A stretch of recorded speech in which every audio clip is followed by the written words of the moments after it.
Hello दोस्तों।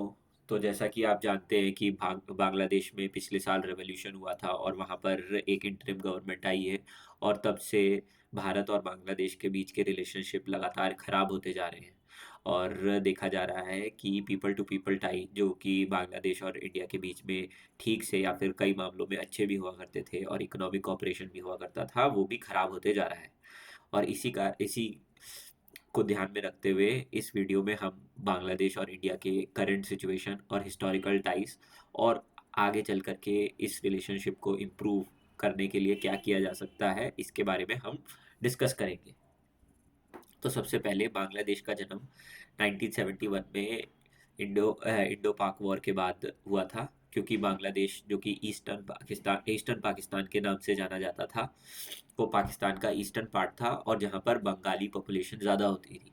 पर यहाँ पर वेस्टर्न पाकिस्तान के द्वारा उर्दू इम्पोजिशन और यहाँ के बंगाली कल्चर को को अंडरमाइन करने के लिए और दबाने की कोशिश करी गई, जिस कारण से बांग्लादेश का रिवॉल्यूशन स्टार्ट हुआ। और जिसके सबसे बड़े लीडर थे शेख मुजीबुर रहमान। और इंडिया के कॉपरेशन के साथ 1971 में वॉर होने के बाद पाकिस्तान ने 1971 में सरेंडर किया था बांग्लादेश में। और इंडिया ने बांग्लादेश को सबसे पहला देश बना था जिसने बांग्लादेश को रिकॉग्नाइज किया, और एक बांग्लादेश नाम का नया देश सामने आया। इस लड़ाई में सैम मानेकशॉ इंडिया के जनरल थे, जिनकी बहुत खास योगदान था, जिनकी स्ट्रैटेजीज काफ़ी काम आई। और ये पिक्चर सिंबलाइज करती है, और ये पिक्चर सिंबलाइज करती है इस पिक्चर में, जिसमें वहाँ पाकिस्तान के जनरल और इंडियन जनरल ने पाकिस्तानी जनरल से सरेंडर करवाया गया था। तो ये बहुत ही ऐतिहासिक फ़ोटो है, जिसे इंडिया काफ़ी बार यूज़ करता है और पाकिस्तान के लिए एक नेशनल शेम के तौर पे सामने आती है। तो बांग्लादेश के आज़ादी के बाद से बांग्लादेश में डेमोक्रेसी की स्थापना हुई, और वहाँ पर दो पार्टी सामने आई। एक बीएनपी, जो कि खालिदा जिया, जो कि इनके इनके मेजर डोमिनेंस से चलती है। और दूसरी पार्टी सामने आई शेख हसीना की, जो कि है अवामी लीग। तो इंडिया के रिलेशंस अवामी लीग की पार्टी से ज़्यादा अच्छे रहे हैं। और जियाउल खालिदा जिया की पार्टी के साथ काफ़ी काफ़ी स्ट्रेन्ड रिलेशनशिप थी, क्योंकि जिस ज़माने में जब वो प्राइम मिनिस्टर थी तो इंडिया में टेररिज्म और नॉर्थ ईस्ट में डिस्टर्बेंस ज़्यादा मेंटेन की जाती थी। जब से शेख हसीना की पार्टी पावर में आई, तो इंडिया और बांग्लादेश के बीच के रिलेशंस बहुत काफ़ी अच्छे हुए और हमारे नॉर्थ ईस्ट में भी शांति बनी। और इस कारण से इंडिया हमेशा अवामी लीग को फेवर करता था।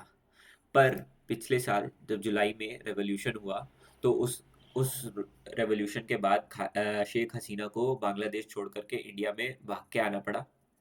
इस कारण से अ, बांग्लादेश की पूरी गवर्नमेंट कोलैप्स कर गई और वहाँ पर एक इंटरिम गवर्नमेंट की स्थापना हुई।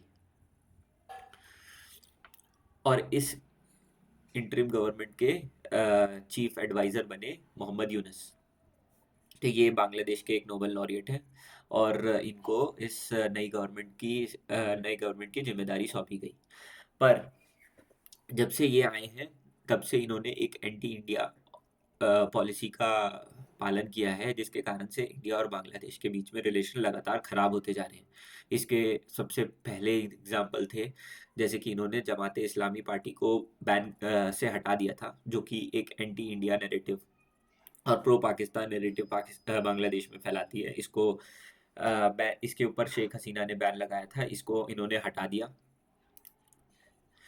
और इनके रिलेशन पाकिस्तान के जनरलों से भी बहुत ज़्यादा अच्छे बनते जा रहे हैं, और देखा जा रहा है कि पाकिस्तानी जनरल्स बांग्लादेश के कई सारा ज़्यादा दौरे कर रहे हैं, और इस कारण से बांग्लादेश में सिचुएशन इंडिया के खिलाफ लगातार ख़राब होती जा रही है। इसी के बीच में जैसे कि कई सारे लीडर थे, जैसे ये हादी, इन्होंने ये इंडिया इंडिया के नॉर्थ ईस्टर्न सेवन सिस्टर्स को तोड़ करके ग्रेटर बांग्लादेश जैसे प्रोवोकेटिव स्टेटमेंट्स दिया करता था, और ये एक स्टूडेंट लीडर था। तो इसे पिछले दिनों में किसी ने गोली मार दी, और इस इंसिडेंट का भी ब्लेम जमाते इस्लामी और इनकी पार्टियों ने इंडिया पर डालने की कोशिश करी कि इंडिया ने इसे मरवाया है, पर जिसे इंडिया ने रिजेक्ट किया है। और इसी कारण से इंडिया और बांग्लादेश के रिलेशन लगातार खराब होते जा रहे हैं। तो इंडिया और बांग्लादेश के रिलेशन अभी खराब होने के साथ, जैसे कि वीज़ा को एक दूसरे के ना इशू किया जा रहा है, और कई सारी हिंसा हो रही है बांग्लादेश में, जैसे कि वहाँ की माइनॉरिटी को प्रोसिक्यूट किया जा रहा है। जैसा कि रिसेंट में एग्जांपल आया था दीपू चंद्र दास का, जिनको मार दिया गया और ब्लास्फेमी के केस में। पर कभी बीच बीच में उनकी तरफ से स्टेटमेंट, बांग्लादेश की तरफ से स्टेटमेंट्स भी आते रहते हैं, जिससे कि वो लोग कहते हैं कि इंडिया से उनको रिलेशंस खराब नहीं करने हैं, पर उनके एक्शंस और उनके वर्ड्स में काफ़ी डिफरेंस है, जिस कारण से इंडिया काफ़ी टेंस्ड है इस रिलेशनशिप के कारण। क्योंकि इंडिया अपनी नेबरहुड पॉलिसी में बांग्लादेश को काफ़ी प्रायोरिटी देता था, और इंडियन ओशन रीजन में भी इंडिया नहीं चाहता है कि बांग्लादेश एक स्टेबल कंट्री और एक फ्रेंडली अप्रोच इंडिया के लिए रखे। इस कारण से बांग्लादेश की काफ़ी इंपॉर्टेंस भी है। पर इसी बीच में जो यहाँ पे नई गवर्नमेंट आई है, और ये जो एंटी इंडिया स्टांस रख रही है, वहाँ पे माइनॉरिटी के साथ परसिक्यूशन हो रहा है, और एंटी इंडिया स्टेटमेंट्स जैसे ग्रेटर बांग्लादेश जैसे स्टेट बनाने की बातें की जा रही है। इस कारण से बहुत ही खराब रिलेशन हो रखे हैं। तो इस चीज़ के बीच में हम देखते हैं कि इंडिया दो अप्रोच फॉलो कर सकता है। या तो भयबिन हुए न प्रीत, जिसमें हम बांग्लादेश के खिलाफ एक स्ट्रिक्ट एक्शन और एक काइनेटिक एक्शन, या फिर एक ऐसा एक्शन ले सकते हैं जिससे बांग्लादेश को ये रियलाइज़ हो कि इंडिया एक स्ट्रॉन्ग नेशन है, और इंडिया के खिलाफ बोल करके इतने आसानी से नहीं निकला जा सकता। और वो बांग्लादेश, जो पाकिस्तान का इन्वॉल्वमेंट बांग्लादेश में बढ़ रहा है, उसे कंट्रोल किया जाए, और इंडिया के अकॉर्डिंग अपनी पॉलिसी को इंडिया फ्रेंडली या फिर एक न्यूट्रल स्टांस में लेके आया जाए। क्योंकि इंडिया पाकिस्तान और बांग्लादेश दोनों को काफ़ी नुकसान पहुंचा सकता है। और ऐसा एग्जांपल हमें कई सारे बड़े देशों से मिलता है, जैसे कि रशिया जिसने यूक्रेन पर अटैक किया, या फिर यूएसए जो कि अपने खिलाफ कोई भी बातें नहीं सहते हैं, और एक काइनेटिक और स्ट्रॉन्ग एक्शन लेना चाहते हैं। पर इंडिया अभी इस चीज़ से दूर रह करके एक पीस और शांति और डिप्लोमेसी से इस मामले को सॉल्व करना चाह रहा है। और जिस कारण से हमें पता चल रहा है कि बांग्लादेश में ज़्यादा से ज़्यादा एंटी इंडिया या फिर इंडिया को एक सॉफ्ट स्टेट के तौर पे देखा जा रहा है। इस चीज़ को अवॉइड करने के लिए हम चाहते हैं कि इंडिया या तो एक स्ट्रॉन्ग एक्शन ले, जिस कारण से जिसके बांग्लादेश के लोगों को और बांग्लादेश की गवर्नमेंट को ये पता चले कि India is not a soft state and it can take actions against them.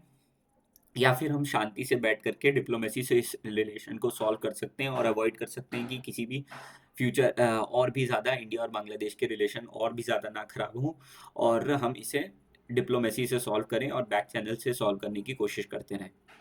तो इन दोनों अप्रोचों के बीच में एक डायलेमा में फंसा हुआ है भारत, और इन्हीं दोनों को संभालने की कोशिश की जा रही है, और देखा जाएगा कि आगे चल करके भारत इन दोनों में से कौन से अप्रोच को यूज़ करते हुए बांग्लादेश और इंडिया के रिलेशन को किस मोड़ पर लेके जाते हैं। Thank you.